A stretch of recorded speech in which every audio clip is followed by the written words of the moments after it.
और अब बढ़ते हैं आगे। हरियाणा के फरीदाबाद से बड़ी खबर आ रही है, जहां पर पुलिस ने एक संदिग्ध को हिरासत में ले लिया है। फरीदाबाद के खंदावली गांव से संदिग्ध को पकड़ा गया। संदिग्ध को गाड़ी में लिटा कर ले गई पुलिस, जिससे उसकी पहचान उजागर न हो। खंदावली गांव से ही पकड़ी गई है इको स्पोर्ट्स कार भी, और इस संदिग्ध को भी पुलिस गाड़ी में इस तरीके से चेहरा ढक के लिटा के यहां से ले गई है। ये कौन है संदिग्ध? क्या इको कार के खंदावली में होने के पीछे इसका हाथ था?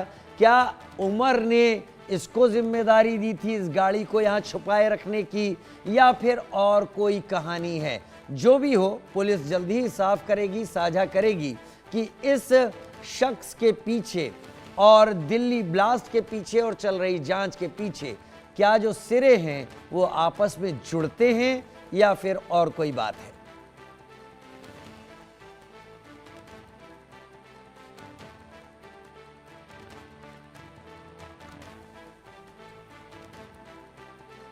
खंदावली गांव, जहां से इको स्पोर्ट्स कार मिली, संदिग्ध को गाड़ी में लिटा कर ले गई पुलिस। खंदावली गांव से ही पकड़ी गई है इको स्पोर्ट्स कार। हरियाणा के फरीदाबाद से बड़ी खबर सामने आ रही है। फरीदाबाद के खंदावली गांव से संदिग्ध को पकड़ा गया। दिल्ली ब्लास्ट कहां तक साजिश के तार, यही पता लगाने में इस वक्त एनआईए लगी हुई है।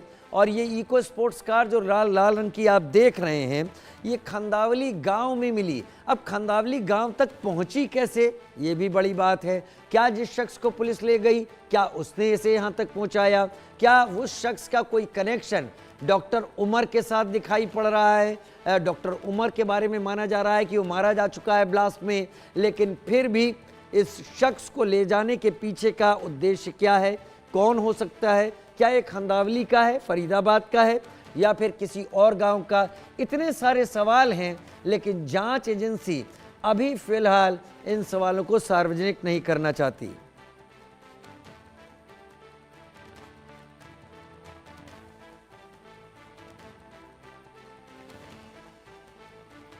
की खुफिया एजेंसियों ने एक ऐसी साजिश का पर्दाफाश किया है जिसे सुनकर रोंगटे खड़े हो जाएंगे।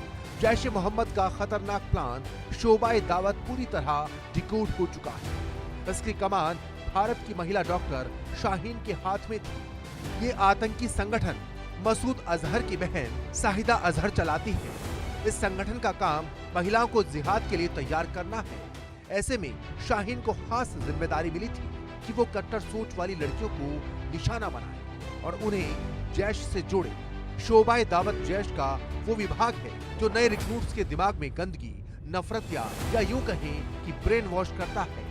सूत्र बताते हैं कि शोबाए दावत की पूरी जिम्मेदारी भारत में शाहीन को दी गई थी। इस ट्रेनिंग में नई महिला आतंकियों का ब्रेन वॉश किया जाता है और उन्हें समझाया जाता है कि जन्नत में जाने के लिए भारत के खिलाफ जिहाद करना जरूरी है। शाहीन को शुरुआती ट्रेनिंग दौरा ए तस्किया का जिम्मा दिया गया था। इसमें लड़कियों को धार्मिक किताबों के बहाने जिहाद का जहर भरा जाता है। ये उन कट्टर लड़कियों को टारगेट करती है जिनके मन में नफरत की जड़ें पक्की हो चुकी हैं। शाहीन खुद दौरा आयत उल निसाह ट्रेनिंग ले चुकी है। सूत्रों के मुताबिक मजहब की किताबों में महिलाओं के लिए भी जिहाद करने के बारे में बताने के लिए शाहीन को ट्रेनिंग मिली। उसका मकसद था ज्यादा से ज्यादा टीम लीडर बनाना, ताकि इनके जरिए और महिलाओं को जैश से जोड़ा जा सके। ऑनलाइन क्लासेस की प्लानिंग भी चल रही थी, जिसमें भारत की उन महिलाओं को शामिल करना था जिनके घरों से पुरुष आतंकी गतिविधियों में पकड़े गए हों। उन्हें लगता है कि सरकार ने उन्हें फंसाया है। इसमें जो महिला हैं डॉक्टर शाहीन, उनका कनेक्शन यहाँ से निकलने के बाद यहाँ पर हम लोग इंस्ट्रक्शंस मिले हैं कि जरा पता लगाया जाए कि जिस पीरियड में यहाँ रही, क्या एक्टिविटीज रही, क्या संदिग्ध लोगों से वो मिलती थी। तो इसी सब के अंतर्गत आज सभी अधिकारियों को इंस्ट्रक्शन सीपी सर के द्वारा दिए गए। कई संदिग्ध लोग उठाए भी गए, पूछताछ चल रही है। जो क्लियर हैं उनको छोड़ दिया जाएगा, बाकी लोग से इंटेंस पूछताछ की जाएगी। जी, जैसा कि आप लोगों को मालूम होगा कि कानपुर बहुत ही सेंसिटिव जगह है और यहाँ पर इस तरह के सपोर्टर्स प्रत्यक्ष एवं अपरोक्ष रूप से पाए जाते हैं। तो हम लोग ने सारी एजेंसीज पूरी इंडिया वाइड अलर्ट हैं। यहाँ की भी जो एजेंसीज हैं वो कुछ प्रदान कर रही हैं। अभी हम लोग जनरल ये पता लगाने के प्रयास कर रहे हैं कि कौन लोग हैं जो ओवरग्राउंड सपोर्ट देते हैं या पीछे सपोर्ट देते हैं। उसी के क्रम में ये सब लोगों को पूछताछ के लिए बुलाया गया है। गिरफ्तारी अभी किसी की नहीं है। शाहीन का असली मकसद था महिला सुसाइड बॉम्बर तैयार करना। वो आर्थिक रूप से कमजोर, गुस्से में भरी लड़कियों को टारगेट करती थी, खासकर उन घरों की महिलाओं को जहां पुरुष आतंक की गतिविधियों में पकड़े गए हैं। डॉक्टर शाहीन के पति नेत्र रोग विशेषज्ञ डॉक्टर जफर हयात ने बताया कि तलाक के बाद डॉक्टर शाहीन से कोई संबंध नहीं रहा। 2 बच्चे थे जिनको वो पाल पोस रहे हैं और वो भी अब बड़े हो चुके हैं। डॉक्टर शाहीन हमेशा से नॉर्मल रहती थी, लेकिन उनके एम्बिशंस बहुत बड़े थे। तो इस वक्त हमारे साथ मौजूद हैं जेएस कमांडर के आर्मी शाहीन के एक्स हस्बैंड डॉक्टर जफर हयात, जो कि केपीएम हॉस्पिटल में कार्यरत है। आइए उनसे बात करते हैं। हालांकि उनकी जो है तलाक हो चुकी है, उसके बावजूद भी आखिर 10 साल उनकी शादी चली है। तो इस बीच क्या हुआ? डॉक्टर साहब, सबसे पहले हमें ये बताएं कि किस ईयर में आपकी शादी हुई? 2003। अच्छा, तो शादी आपकी अरेंज मैरिज थी या लव मैरिज? अच्छा डॉक्टर साहब, ये बताइए, जब आपने शादी करी है तो उनका जो मायका था वो क्या बहुत ज्यादा रिलीजियस था जहाँ से आपने करी है शादी? नॉर्मल जैसे नॉर्मल इंसान होता है उस तरह से सब लोग। अच्छा, कितना अरसा आपके साथ रहे? मेरे साथ वही 2003 से 2012 को। कितने बच्चे इस बीच आपके? 2 बच्चे। डिवोर्स आपका जो था वैसे हुआ शरीयतन तौर पर? हाँ। तो किस वजह से डिवोर्स हो गया? हालांकि पूछना नहीं चाहिए। वजह मुझे भी आज तक नहीं क्लियर है कि क्यों हुआ, और मैं उसको बहुत कोशिश की मेरे दिल में मुझे समझ में नहीं आया कि क्यों गए, क्योंकि हम लोग कोई प्रॉब्लम थी है। हम दोनों लोग सर्विस कर रहे थे, बच्चे थे, खुश थे, बच्चे पढ़ रहे थे, प्यारे बच्चे थे, आराम से हम लोग आ रहे थे। मेरे कॉलेज कैंपस पर फ्रेंडशिप थी और हम लोग फंक्शंस वगैरह भी होते रहते थे, घूमना फिरना सब कुछ होता था। बहुत प्यार मोहब्बत से रहे, कोई ऐसा कभी कोई बीच में हम लोग ऐसा। शाहीन सिर्फ ऑफलाइन नहीं, ऑनलाइन भी जाल बिछा रही थी। वो टीम लीडर तैयार कर रही थी। सूत्र बताते हैं जैश की महिला ब्रिगेड जमात उल मोमिनात से जोड़ने के लिए ऑनलाइन क्लास की भी शाहीन की तैयारी थी।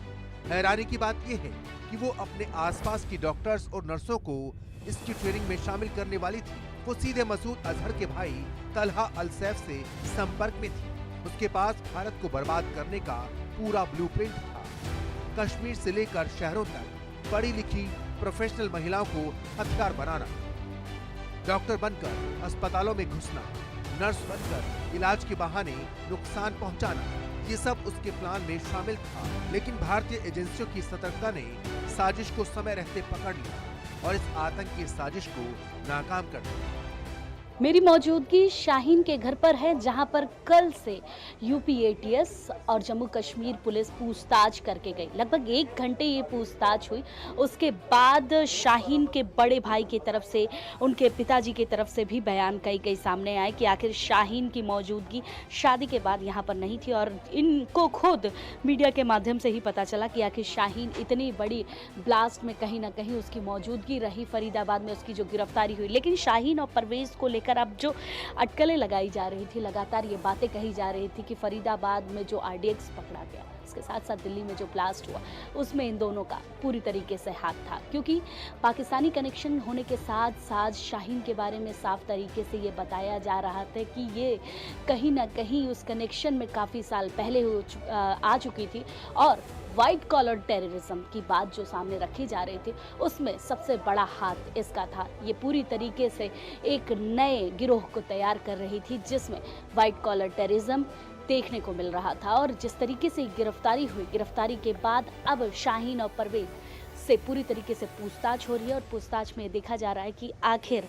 किस तरीके की प्लानिंग थी, किस तरीके से ये जो पूरा किस्सा था, ये जो पूरी प्लानिंग तैयार की जा रही थी, जिसको कहीं ना कहीं ये भी कहा जा रहा है कि इस प्लानिंग में जो तैयारी थी वो अफरा तफरी में इस तरीके से दिल्ली ब्लास्ट में देखने को मिली। लेकिन अभी यूपी एटीएस की जो जांच पड़ताल है वो एक मोड़ ले रही है, जिसमें परिवार की तरफ से जो फ़ोन थे वो उसकी जांच पड़ताल की गई, परवेज़ के घर से मिले हुए जितने भी दस्तावेज हैं उसकी जांच पड़ताल कर रही है। जम्मू कश्मीर पुलिस भी पूरी तरीके से लगी है कि आखिर किस तरीके से इस पूरे मामले पर जांच पड़ताल हो सके और कैसे ये